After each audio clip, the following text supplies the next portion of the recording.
Assalamualaikum warahmatullahi wabarakatuh. Perkenalkan, nama saya Ella Oktanovi dengan NIM 21086159, Prodi Pendidikan Jasmani, Kesehatan dan Rekreasi.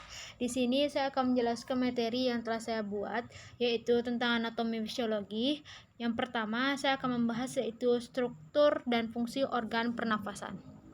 Sebelum masuk ke proses cara bernafas, terlebih dahulu mengenal apa itu istilah respirasi.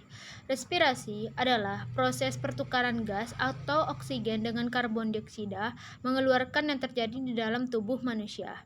Jika bernafas, sekumpulan organ yang terlibat dalam proses pertukaran gas atau oksigen bisa dikatakan normal jika bernafas sebanyak 12-20 per menit. Saluran ini berpangkal pada hidung atau mulut dan berakhir pada paru-paru. A, yaitu organ pernafasan manusia. Alat pernafasan manusia yang pertama yaitu 1. Hidung atau rongga hidung. Hidung merupakan menghirup oksigen untuk disalurkan pada paru-paru. Melalui hidung adalah tempat utama udara dihirup sebelum sampainya ke paru-paru.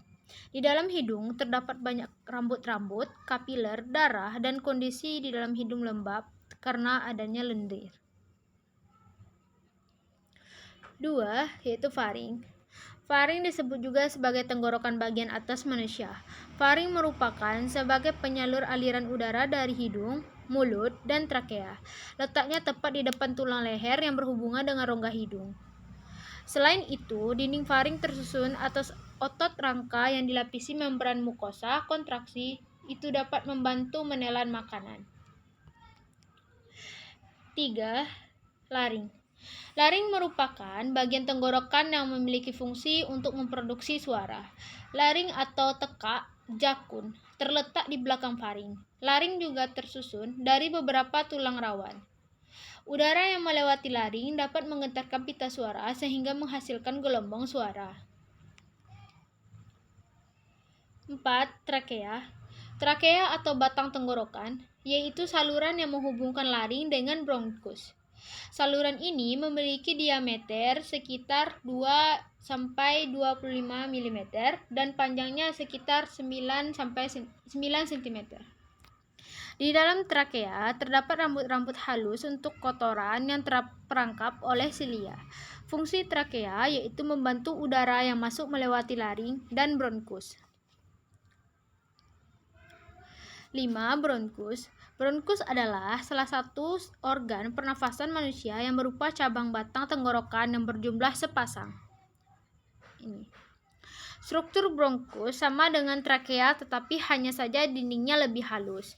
Bronkus juga memiliki peran penting yaitu sebagai konduktor udara antara atmosfer dan alveoli. 6. Bronkeolus. Bronkeolus merupakan cabang dari bronkus. Pada ujung bronkeolus terdapat gelembung-gelembung kecil Pada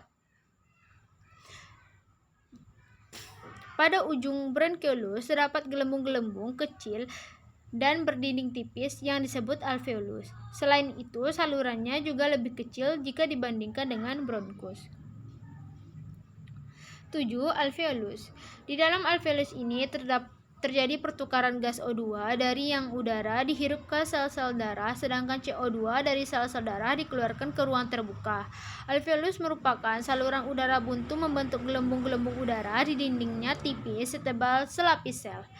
Alveolus juga merupakan bagian paru-paru yang bentuknya unik, mirip seperti kantong anggur kecil. B. Mekanisme ventilasi dan transportasi oksigen. 1. Mekanisme ventilasi. Ventilasi yaitu pergerakan udara ke dalam dan keluar paru-paru. Ventilasi terjadi karena adanya perubahan intrapulmonal pada saat inspirasi karena lebih rendah tekanan dari atmosfer, sehingga udara dari atmosfer lebih tinggi. Ventilasi dibagi menjadi dua, yaitu 1. Inspirasi, 2. Ekspirasi. 2. Transportasi oksigen.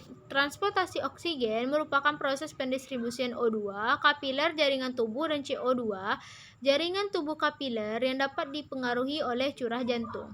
Transportasi oksigen membutuhkan sel-sel darah mengangkut karbon dioksida sebagai sisa metabolisme. 3. Volume dan kapasitas vital paru-paru. 1. Volume. A. Volume tidal. Volume tidal, volume udara pernafasannya yang biasanya sebesar 500 ml. 2. Volume cadangan inspirasi, yaitu volume udara yang dapat dihisap dengan kekuatan inspirasi yang lebih kuat sebanyak 300 ml. C. Volume cadangan ekspirasi, yaitu volume ekstra yang dikeluarkan dengan kuat pada keadaan normal sebanyak 100 ml. D. Volume residu, volume udara yang masih tersisa di dalam paru-paru setelah mengeluarkan nafas 1000 mm. Baiklah, hanya itu yang dapat saya sampaikan. Jika ada kesalahan kata, mohon maaf. Assalamualaikum warahmatullahi wabarakatuh.